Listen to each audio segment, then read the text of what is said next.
Okay, next point है हमारा संस्कृति समाज विशेष के लिए आदर्श। ठीक है, अब जैसे जो संस्कृति होती है वो प्रत्येक समाज के लिए क्या होती है, आदर्श होती है, क्योंकि संस्कृति में ही हम लोगों की गहरी आस्था होती है और हम उसी को सीखकर अपने समाज में क्या करते हैं, समायोजन करते हैं, स्वीकार करते हैं और समाज के सम्मानित सदस्य बनते हैं। ये और एक बात है कि वर्तमान समय में जो एक समाज है वो दूसरे समाज के साथ समायोजन करने के लिए क्या करते हैं, हम भाषा, व्यवहार, उनके विचार या उनके जो भी बोलियां हैं उन जैसे कुछ और अन्य तत्वों को भी हम ग्रहण कर लेते हैं। ठीक है, नेक्स्ट पॉइंट देखिए, संस्कृति समाज के व्यक्तियों को एक सूत्र में बांधती है। जो मनुष्य होते हैं वो किसी न किसी समाज में ही उत्पन्न होते हैं और उसी समाज की सामाजिक क्रियाओं में भाग लेकर क्या करते हैं, उसकी संस्कृति को सीखते हैं। इस प्रकार क्या होता है, जो संस्कृति होती है उनके अंतर्गत व्यक्तियों में भावनात्मक संबंध होता है और वही मनुष्य को एक सूत्र में एक दूसरे से बांधे होते हैं। ठीक है, नेक्स्ट पॉइंट है संस्कृति मनुष्य के व्यक्तित्व का निर्माण करती है।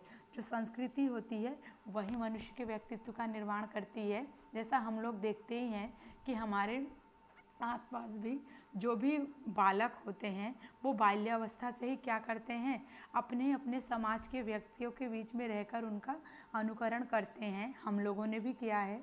समाज विशेष की ओर से क्या करते हैं, वो समाज विशेष की एक विशिष्टता होती है कि बालक उसका अनुकरण करता है और फलस्वरूप वो किसी भी संस्कृति विशेष में रहकर वो अपने व्यक्तित्व का निर्माण करता है ना, क्योंकि जिस समाज में वो रहेगा वहाँ की संस्कृति को वो वैसे ही सीखेगा, उसका अनुकरण करेगा और आगे जाके उसका विकास करेगा। ठीक है, नेक्स्ट है संस्कृति का हस्तांतरण। जैसा पहले बताया था, अभी इससे पहले जो मनुष्य होते हैं वो क्या करते हैं, अपने जो भी संस्कृतियाँ होती है, हम मनुष्य हैं तो जो भी समाज है हमारा, हम उसमें समायोजन करने के लिए क्या करते हैं, संस्कृति को सीखते हैं और दूसरी तरफ हम अपने आने वाली पीढ़ी को क्या करते हैं, यह चीज़ें हम हस्तांतरित करते रहते हैं। चाहे वो साहित्य हो, धर्म दर्शन हो या फिर मूल्यों का ज्ञान कराना हो या शिक्षा की व्यवस्था कराना हो, इस प्रकार से हम ऐसी शिक्षा देते हैं उनको जिससे कि वो समाज की संस्कृति को एक पीढ़ी से दूसरी पीढ़ी तक हस्तांतरित कर सके। तो लास्ट है संस्कृति विकासशील होती है। जो संस्कृति है वो हमारी कैसी होती है, विकासशील होती है ना, क्योंकि विकास उसमें धीरे धीरे होता रहता है।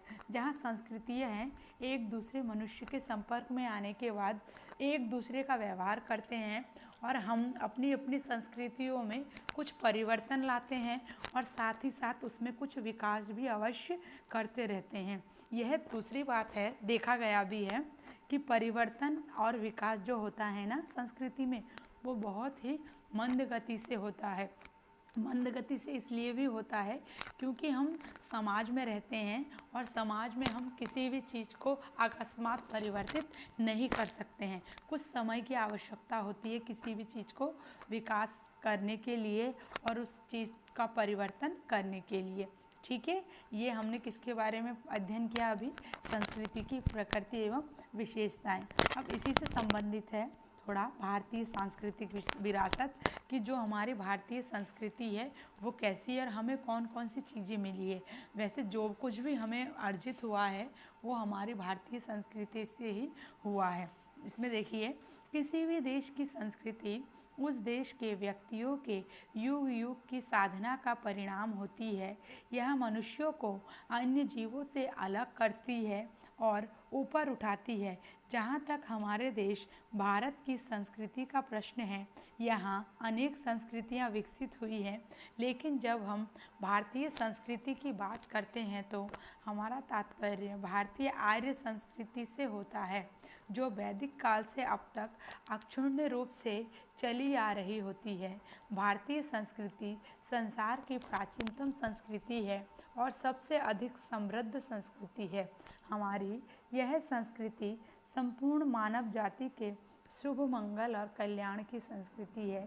इसने ही मनुष्यों को सर्वप्रथम वसुधैव कुटुंबकम का पाठ पढ़ाया था, यानी कि पूरा विश्व एक परिवार की तरह है। ठीक है, इसने ही हमें सर्वप्रथम सर्वे भवन्तु सुखिना की ओर प्रवृत्त किया या फिर अग्रसर किया, यानी कि सभी मनुष्य क्या हो, सुखी हो और सभी सुखी होकर अपना जीवन निर्वाह कर सके।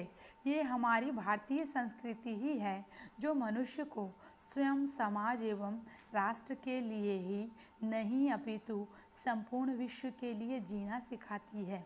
और आज यदि आवश्यकता है तो हमें क्या करना चाहिए, अपनी इस सांस्कृतिक विरासत को सुरक्षित रखना चाहिए, क्योंकि अगर हम अपनी सांस्कृतिक विरासत को सुरक्षित रखेंगे तो आने वाले समय में प्रत्येक मनुष्य के लिए हम कल्याणकारी कार्य कर सकेंगे। और अगर हम इस विरासत को सुरक्षित नहीं रख सकेंगे तो हाँ, जो भी हमने अब तक की गतिविधियाँ की हैं या जो भी हमारा विकास हुआ है वो क्या होगा, वो कहीं ना कहीं अक्षुण्ण हो जाएगा, यानी कि उसका अस्तित्व धीरे धीरे समाप्त होने की ओर आएगा। और जो हमारी भारतीय संस्कृति है वो अपने आप में ही समृद्ध और विशाल संस्कृति है। ठीक है, ओके, थैंक यू क्लास।